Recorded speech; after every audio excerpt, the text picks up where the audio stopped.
Right ఇక digital ఎక్స్క్లూజివ్లో మనం చూస్తున్నాం ఏదైతే పాక్ నాటకాలు మరోసారి తెరపైకి వస్తున్నాయి. అక్కడున్న వాళ్ళకి శిక్షణ ఏ విధంగా ఇచ్చారు, ఉగ్రవాదులకి ఏ విధంగా శిక్షణ ఇవ్వడం జరిగింది, ఇదంతా కూడా ఒక న్యూస్ ఛానల్కి ఒక కుర్రోడు పాక్కి సంబంధించిన వ్యక్తి బయటపెట్టడం కూడా మనం చూస్తున్నాం. అసలు ఏ విధంగా ఈ యుద్ధ కార్యక్రమాలు అనేవి కొనసాగేవి, ఏ విధంగా అక్కడ టెర్రరిస్టులకి శిక్షణ తరగతులు అనేవి కొనసాగేవి అని చెప్పి కూడా వాళ్ళు బహిర్గతం చేయడం కూడా మనం చూస్తున్నాం. పాక్కి భారత్కి మధ్య జరుగుతున్న యుద్ధం గురించి మనందరికీ తెలిసిన విషయమే. ఏదైతే టెర్రరిస్టుల అటాక్ తర్వాత ప్రతీకార చర్యలో భాగంగా భారత్ రివర్స్ అటాక్ చేసింది, ఇదంతా తెలిసిన విషయమే. అయితే ఇప్పుడు పాక్ పరిస్థితి ఏ విధంగా ఉందని చెప్పి అక్కడున్న ఒక న్యూస్ ఛానల్ అక్కడున్న వాళ్ళతో మాట్లాడే ప్రయత్నం చేసింది. అందులో భాగంగా కెమెరాల సాక్షిగా అసలు నిజాలని ఒప్పుకున్నాడు అక్కడున్న పాక్ కుర్రాడు. ఉగ్రవాదులకు తమ ఏరియాలోనే శిక్షణ ఇచ్చేవాళ్ళని, ట్రైనింగ్ అంతా కూడా తమ దగ్గరే నడిచిందని, రాత్రికి రాత్రి ఒక తుఫాన్ వచ్చింది, ఆ తుఫాన్ ఎటువైపు నుంచి వచ్చిందో కూడా అందరికీ తెలుసంటూ ఆ కుర్రాడు కొన్ని కామెంట్లు చేయడం కూడా చూస్తున్నాం. అయితే పిల్లలకు ముందే సెలవులు ఇచ్చేశారని కూడా అక్కడున్న స్థానికులు కూడా చెప్తున్నారు. ఇటీవలే బహవల్పూర్లోని మదర్సాపై ఏ విధంగా అయితే దాడి జరిగిందో మన భారత్ నుంచి అది తెలిసిన విషయమే. దీనికి సంబంధించి ఓవరాల్గా అసలు వాళ్ళు కొన్ని డీటెయిల్స్ అనేవి మీడియా ఛానల్కి వెల్లడించడం కూడా మనం చూస్తున్నాం. అసలు వాళ్ళు ఏం చెప్పారు, వాళ్ళ ఆవేదన ఏ విధంగా చెప్తున్నారు, నిజంగానే వాళ్ళు ఆరోపించినట్లుగానే అక్కడే నిజంగా ఉగ్రవాదులకి శిక్షణ తరగతులు అనేవి కొనసాగినాయా, అసలు ఏం చెప్తుంది పాక్ ప్రభుత్వం అక్కడున్న స్థానికులకి, ఈ మాటలన్నీ కూడా ఒక ఛానల్తో చెప్పడం వాళ్ళు అక్కడున్న స్థానికులు మనం చూస్తున్నాం. అసలు ఏం మాట్లాడారు అనేది కూడా ఒకసారి చూద్దాం. ये ना इनकी हमें ना पहले खबर मिल गई थी, ये 8-10 दिन से ना पता चल गया उनका निशाना काफी देर पहले का ना इधर था। 2017 में भी एक मसला बना था, तभी उन्होंने ना मरकज तैयबा को निशाना बनाया था, लेकिन अल्हम्दुलिल्लाह अल्लाह के हुक्म से कुछ नहीं कर सके। यहाँ पर ना अल्हम्दुलिल्लाह सिक्योरिटी वगैरह सब अल्लाह ताला ने हिफाजत की। कुछ दिन पहले इन्होंने ना रात को हमला करने की कोशिश की, लेकिन अल्लाह की तरफ से आप जानते हैं कि तूफान आया एक, और किस तरह का तूफान था ये तो सब जानते हैं, पहले कभी नहीं देखा इस तरह का तूफान। उसमें वो यानी कि उसमें भी नाकाम हो गए वो। अभी पता था कि हमला इन्होंने करना है, इन्होंने निशाना बनाया हुआ है, तो इधर से हमें जो है छुट्टियां दे दी गई। ये कैसे पता था, किसको पता था ये बात? ये क्योंकि मोदी उन्होंने पहले ही अलर्ट कर दिया था। ये जो उन्होंने इल्जाम लगाया कि ये जो उधर हमले हो रहे हैं ना, वो उनके अपनी आर्मी ने उनकी इंडिया की आर्मी ने कहा कि ये इन्होंने खुद किए हैं और पाकिस्तान पर इल्जाम लगा रहे हैं। ये तो पहलगाम वाकया ना, अब वो तो बात खत्म हो गई, लेकिन आपको कैसे पता चला? आप कह रहे हो कि हमें पता था कि ये होना था यहाँ पे? आने लगा हूँ मैं। इन्होंने ना जब इल्जाम लगाया तो इन्होंने हमारे किधर के बहुत बड़े शेखुल हदीस हैं, सैफुल्लाह खालिद कसूरी साहब, आपको पता है शायद उनका, तो इन्होंने उन पर इल्ज़ाम लगाया कि ये सारे मिलकर ना हम पर हमला कर रहे हैं। तो उनको पता है यहाँ से ट्रेनिंगें होती हैं, यहाँ से सब कुछ होता है, वो जो मुजाहिद वगैरह तैयार होते हैं, तो उन्होंने इसको निशाना बना के रखा हुआ था। फिर इन्होंने ना बच्चों को छुट्टियाँ दे दी पहले कि कोई पता नहीं किसी टाइम भी वो हमला कर सकते हैं। तो अल्हम्दुलिल्लाह ये कि हमारे बच्चे महफूज हैं, लेकिन इन्होंने जो सबसे बड़ा हमारा नुकसान किया ना, वो इन्होंने मस्जिद गिराई है। इन पर इंशाल्लाह हम पाक फौज के साथ हैं, अपनी आर्मी के साथ हैं। इन्होंने जो कुछ किया है इसका हिसाब तो अल्लाह ताला ने जो लेना है ना, वो तो वो जानते नहीं है, उनके जहन और ख्याल में भी नहीं है। अभी मेरे जहन में वो आयत नहीं आ रही जो उनके मुताल्लिक है, जो अज़ाबुन शदीद, अज़ाबुन अलीम, दर्दनाक अज़ाब है उनके लिए। రైట్, మనం చూస్తున్నాం పాక్ స్థానికులు కానీ అక్కడున్న కుర్రాళ్ళు కానీ ఏ విధంగా అయితే న్యూస్ ఛానల్కి వాళ్ళ బాధను వెళ్ళగక్కుంటున్న విజువల్స్ ఇప్పుడే మనం స్క్రీన్ పైన చూసాం.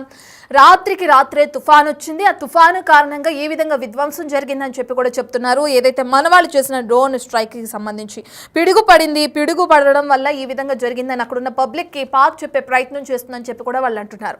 అసలు ఏం జరుగుతుంది, నిజంగా వాళ్ళు చెప్పినట్లుగానే స్కూళ్ళకి ముందుగానే సెలవులు ఇచ్చేసారా, వాళ్ళు చెప్తున్నట్లుగానే, ఎందుకంటే ఉగ్రవాదులకి మాకు ఎటువంటి సంబంధం లేదు, టెర్రరిస్టులకి మాకు ఎటువంటి సంబంధం లేదు అని చెప్తున్న పాక్ ప్రభుత్వం మరి ఇప్పుడు అక్కడున్న స్థానికులు మా చుట్టుపక్కలే వాళ్ళకి శిక్షణ తరగతులు కొనసాగాయని చెప్తున్నారు.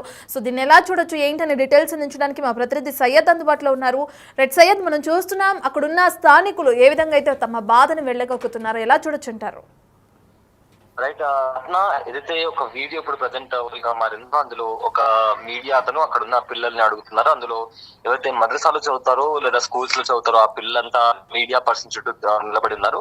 అయితే అతను అడుగుతున్నప్పుడు అక్కడున్న ఆ పిల్లవాడు చెప్పిన ఆన్సర్ ఏంటంటే, మాకు ఇక్కడ దాడి జరుగుతుందని మాకు 10 రోజుల ముందర తెలుసు, అందుకే దాడి జరుగుతుంది కాబట్టి ఏవైతే ఇక్కడ మద్రసాలు ఉన్నాయో దానికి హాలిడేస్ ఇచ్చేసి పంపించేశారు అని చెప్పి అతను చెప్తున్నప్పుడు, సరే అక్కడ దాడి జరుగుతుందని మీకు ఎట్లా తెలుసు, మీకు ఎవరు చెప్పారు అంటే, మసూద్ అజహర్ ఇక్కడ మౌలానా ఉంటారు కదా, అంటే మసూద్ అజహర్ జైషే మొహమ్మద్ చీఫ్ అతను. అదే మసూద్ అజహర్ అనే పేరుని అతను స్పష్టంగా పలికాడు. సో మసూద్ అజహర్ ఇక్కడ మౌలానా, ఆయనకు అన్ని తెలుసు కదా, ఆయన చెప్పాడు ఇక్కడ జైషే మొహమ్మద్ ఆపరేషన్స్ జరుగుతుంటాయి అని చెప్పి ఇండియాకి కూడా తెలుసు అని కూడా ఆ వీడియోలో చాలా స్పష్టంగా చెప్పడం జరిగింది. అండ్ ఆల్సో ఏదైతే అక్కడ మొత్తంగా అక్కడ కూల్చేసిన జైషే మహమ్మద్ స్థావరాన్ని కూల్చేశారు. ఖచ్చితంగా దేవుడు దీనికి సంబంధించి ప్రతీకారం తీసుకుంటారు. వాళ్ళు మా స్థావరాన్ని కూల్చేశారు కదా, ఖచ్చితంగా దీనికి సంబంధించి కూడా ప్రతిచర్య మా తరపు నుంచి కూడా చాలా గట్టిగా ఉంటుందని చెప్పి అక్కడ చదివి ఒక పిల్లవాడు చెప్పాడు. అయితే ఈ మొత్తం కాన్వర్జేషన్ లో ఆల్మోస్ట్ ఒక 1 minute 30 seconds లో ఉన్న వీడియోలో కాంటెక్స్ట్ మొత్తం వచ్చేసి జైషే మహమ్మద్ చీఫ్ మసూద్ అజహర్ ఎవరైతే మోస్ట్ వాంటెడ్ టెర్రరిస్ట్ ఉన్నాడో వరల్డ్ లిస్ట్ లో కూడా అతను టెర్రరిస్ట్ లాగానే కన్సిడర్ చేయబడుతున్నాడు. సో అతని పేరు అక్కడున్న చదువుకునే పిల్లాడు చెప్తున్నాడంటే జైషే మొహమ్మద్ చీఫ్ ఎవరైతే అజహర్ మసూద్ ఉన్నాడో అతను అక్కడ ఉండే స్థానికులకు కూడా సుపరిచితుడు. అందరూ అతన్ని చూడడం, అతనితో మాట్లాడడం. సో స్థానికులు కూడా అక్కడ జైషే మొహమ్మద్ చీఫ్ మసూద్ అజహర్ ఉన్నాడు అని కూడా అందరికీ తెలుసు. సో ఈ నేపథ్యంలో ఇక్కడ ఆ పిల్లాడు మాట్లాడిన మాటలతో మరింత కాస్త క్లారిటీ ఇంకా ప్రూఫ్ దొరుకుతుంది. బట్ పాకిస్తాన్ ఏదైతే 2 సంవత్సరాల నుంచి చెప్తుందో జైషే మొహమ్మద్ చీఫ్ కి మాకు ఎలాంటి సంబంధం లేదు, మేమే ఉగ్రవాదం వల్ల మేమే పీడింపబడ్డాము, బాధింపబడ్డాము అని చెప్పి అయితే పాకిస్తాన్ చెప్పుకుంటూ వస్తుందో, అది ఈ పహల్గామ్ లో దాడి జరిగిన తర్వాత అగైన్ మళ్ళీ వెన్స్డే రోజు ఎప్పుడైతే భారత ఆర్మీ ఉగ్రవాద స్థావరాల పైన దాడి చేసిన తర్వాత మెల్లమెల్లగా ఖచ్చితంగా పాకిస్తాన్ ఆర్మీకి, ఐఎస్ఐకి, అలానే ఉగ్రవాదులకు కూడా ఖచ్చితంగా స్ట్రాంగ్ లింక్స్ ఉన్నాయని కూడా ఒక్కొక్కటిగా బయటకు వస్తుంది. ఇది ఒక్క వీడియోనే కాదు, బుధవారం రోజు దాడి జరిగిన తర్వాత ఏవైతే వాళ్ళ అంత్యక్రియలు జరిగాయో, అంటే అక్కడ చనిపోయిన అంత్యక్రియల్లో కావచ్చు, అక్కడ కూడా మిలిటరీ వాళ్ళు కలిసి అంత్యక్రియల్లో పాల్గొనడం, లేదా ఐఎస్ఐ వాళ్ళు వచ్చి అక్కడ పాల్గొనడం. And also Jaish-e Mohammed chief ఎవరైతే మసూద్ అజహర్ వాళ్ళ తమ్ముడు కూడా నిన్ననే ఒక అటాక్ లో చనిపోవడం జరిగింది. అతని అంత్యక్రియలు జరిగేటప్పుడు కూడా అతని బాడీ అంబులెన్స్ లో వెళ్ళేటప్పుడు కూడా మిలిటరీ వాళ్ళు అతనికి పరేడ్ లాగా నిలబడి అతని అంబులెన్స్ లో అతను వెళ్ళేటప్పుడు సాల్యూట్ కొడుతున్నారు. సో దీంతో పాటు పాకిస్తాన్ నేషనల్ ఫ్లాగ్ కూడా ఎవరైతే ఉగ్రవాదులు చనిపోయారో వాళ్ళ శవపేటికల మీద కూడా పాకిస్తాన్ నేషనల్ ఫ్లాగ్ ఉంది.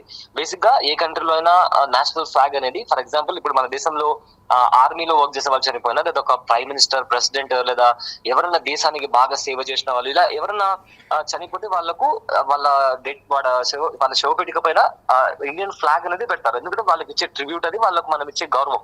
సో ప్రతి దేశంలో కూడా ఇలానే జరుగుతుంది. కానీ పాకిస్తాన్ లో ఇది చాలా భిన్నంగా అని చెప్పుకోవచ్చు. ఎందుకంటే ఒక దేశపు జెండా అంటే ప్రతి ఒక్కరికి ఒక ప్రైడ్ ఉంటుంది, ఒక గర్వం ఉంటుంది. అలాంటి ఒక జెండాని ఉగ్రవాదుల శవపేటిక పైన పెట్టడం అనేది నిజంగా షాకింగ్ గా గురి చేసే అంశం అని చెప్పొచ్చు. సో ఈ నేపథ్యంలో ప్రతిదీ ఇవాళ ఈ పిల్లవాడు చెప్పింది కొత్తదేం కాదు, ఎన్ని రోజులు కూడా మనం చూస్తూనే వస్తున్నాము. ఏంటంటే ఇవాళ మరింత క్లియర్ గా అక్కడ స్థానికులే వచ్చి వాళ్ళంతటా వాళ్ళే ఒప్పుకోవడం అనేది ఇది ఇంకా కంప్లీట్ గా అవును ఇంకా నిజమే అన్నట్టుగా మనకు చాలా స్పష్టంగా తెలుస్తుంది అట్లా.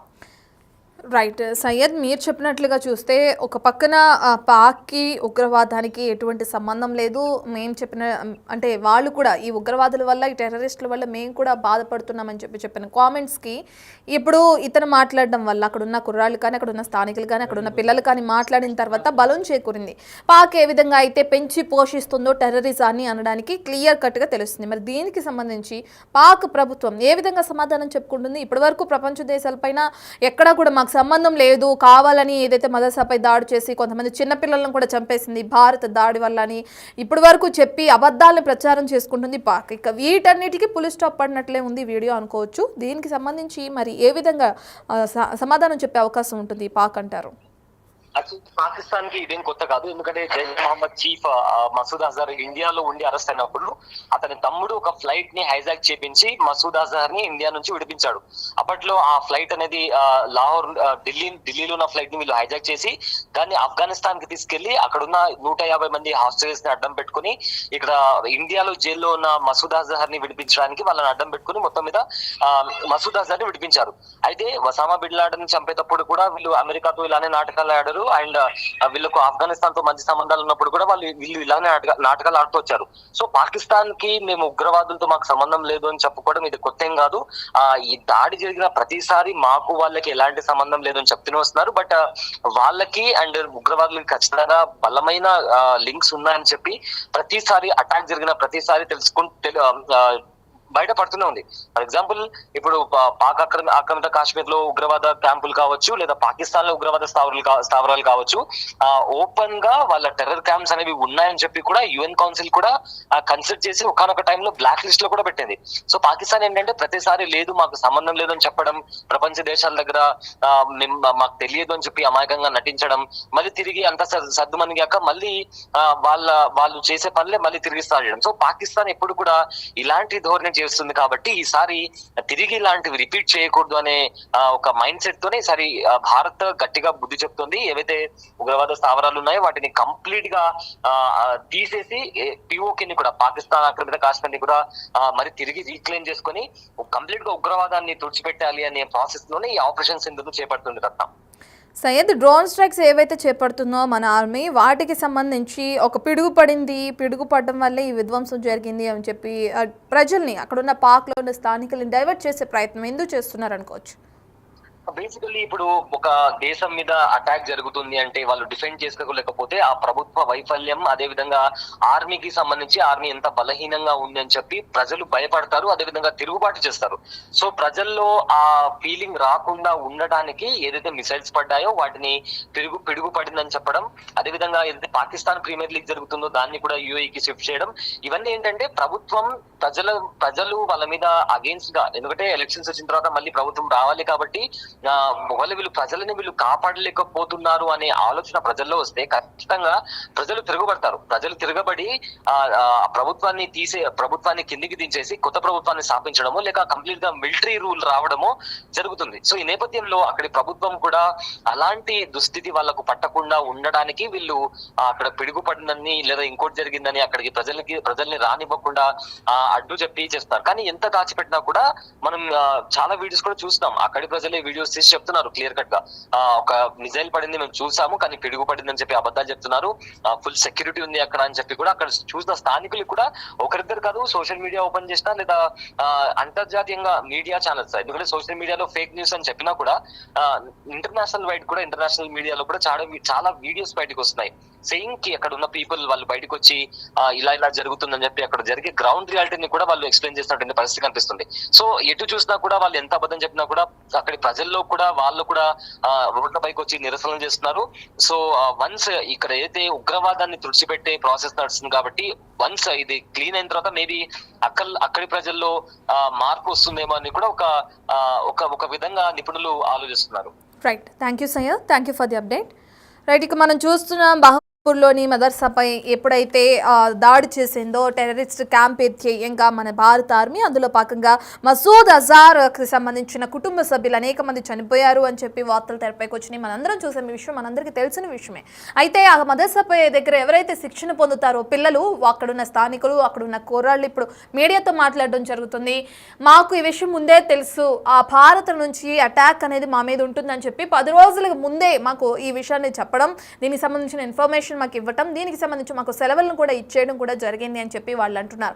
సో దీన్ని బట్టి చూస్తే ప్రపంచ దేశాల ముందు పాక్ ఏ విధంగా సమాధానం చెప్పుకుంటుందో కూడా తెలియాల్సింది. ఎందుకంటే టెర్రరిస్ట్కి మాకు ఎటువంటి సంబంధం లేదు, టెర్రరిజాన్ని మేము ఎప్పుడు పెంచి పోషించలేదు అని చెప్పి పాక్ తనని తాను డిఫెన్స్ చేసుకోవడానికి ప్రయత్నించిందో అవన్నీ బట్టబయలైపోయినాయి. ఇప్పుడు క్లియర్ కట్గా అర్థమైపోతున్నాయి. ఆ స్థానికులు చెప్పిన ఆ వీడియో ప్రకారం చూసుకుంటే ఇక్కడే అతను ఉండేవాడు అని చెప్తున్నారు, ఇక్కడే ఆ టెర్రరిస్ట్కి సంబంధించిన శిక్షణ తరగతులు కొనసాగేవి అని చెప్తున్నారు, మా అందరికీ అతను తెలుసు, సుపరిచితుడు అని చెప్తున్నారు, ఉగ్రవాదులకు ఏ విధంగా అయితే శిక్షణ ఇస్తారు అదంతా కూడా మా చుట్టుపక్కల ఏరియాలోనే కొనసాగేదని వాళ్ళు ఈ వీడియోలో చెప్పడం కూడా మనం చూస్తున్నాం. మరి దీనికి సంబంధించి పాక్ ఏ విధంగా సమాధానం చెప్తుంది, ఇదే విధంగా ఇంకా దాడులు కొనసాగిస్తూ ఉంటుందా, లేదంటే భారత ఆర్మీ నుంచి వెళ్తున్న ఈ యుద్ధాన్ని తిరిగి ఎదుర్కొనే శక్తి అటు పాక్కి ఉందా లేదా, అసలు దీనికి సంబంధించి ముందు పాక్ ప్రభుత్వం ఏ విధంగా స్పందిస్తుంది అనే డీటెయిల్స్ అయితే తెలియాల్సిందే. ये ना इनकी हमें ना पहले खबर मिल गई थी, ये 8-10 दिन से ना पता चल गया।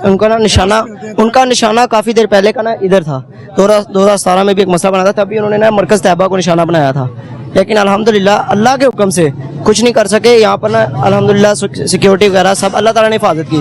कुछ दिन पहले इन्होंने ना रात को हमला करने की कोशिश की, लेकिन अल्लाह की तरफ से आप जानते हैं कि तूफान आया एक, और किस तरह का तूफान था ये तो सब जानते हैं, पहले कभी नहीं देखा इस तरह का तूफान। उसमें वो यानी कि उसमें भी नाकाम हो गए वो।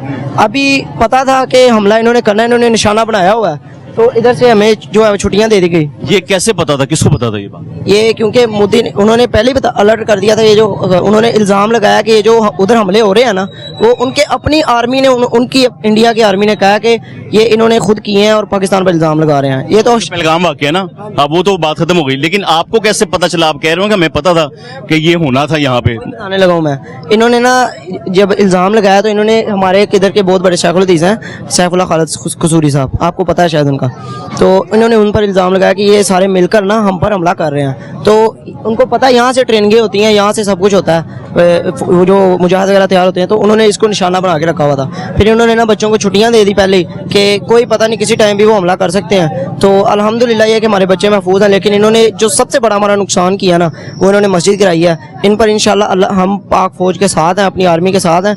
इन्होंने जो कुछ किया है इसका हिसाब तो अल्लाह ताला ने जो लेना है ना वो जानते नहीं है, उनके जहन और ख्याल में भी नहीं है। अभी मेरे जहन में वो आयत नहीं आ रही जो उनके मुताल्लिक है, जो अज़ाबुन शदीद अज़ाब